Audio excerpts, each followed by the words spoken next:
Anna Marly est née en 1917 à Petrograd, l'actuel Saint-Pétersbourg.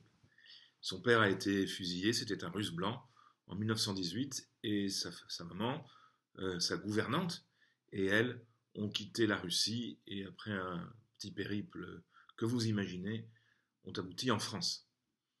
Et à l'âge de 19-20 ans, Anna Marly, qui composait des chansons et jouait à la guitare, s'accompagnant elle-même depuis l'âge de 13-14 ans, Anna Marly s'est inscrite à la SACEM.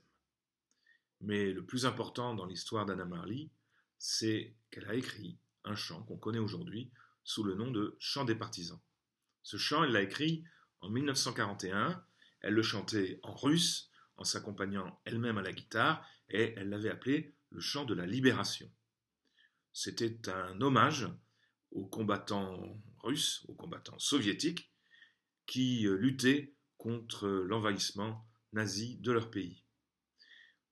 Anna Marly, au début de 1941, se trouve à Londres et elle travaille, elle s'engage dans les forces françaises combattantes et elle travaille au quartier général des forces françaises combattantes.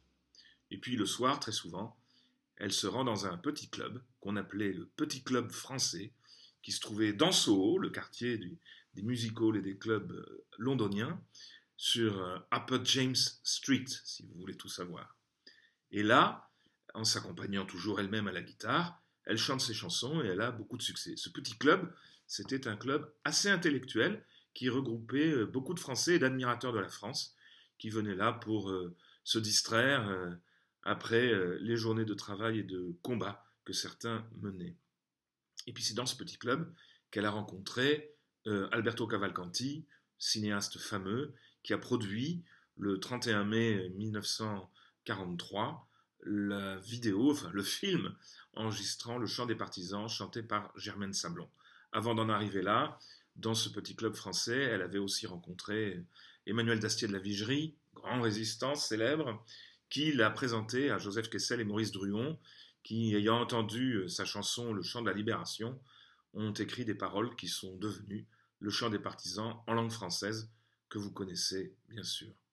Le 9 avril 1945, à un mois de la reddition de l'Allemagne, mais dans un Paris libéré, Anna Marly a déposé le manuscrit du chant de la libération, devenu chant des partisans, à la SACEM.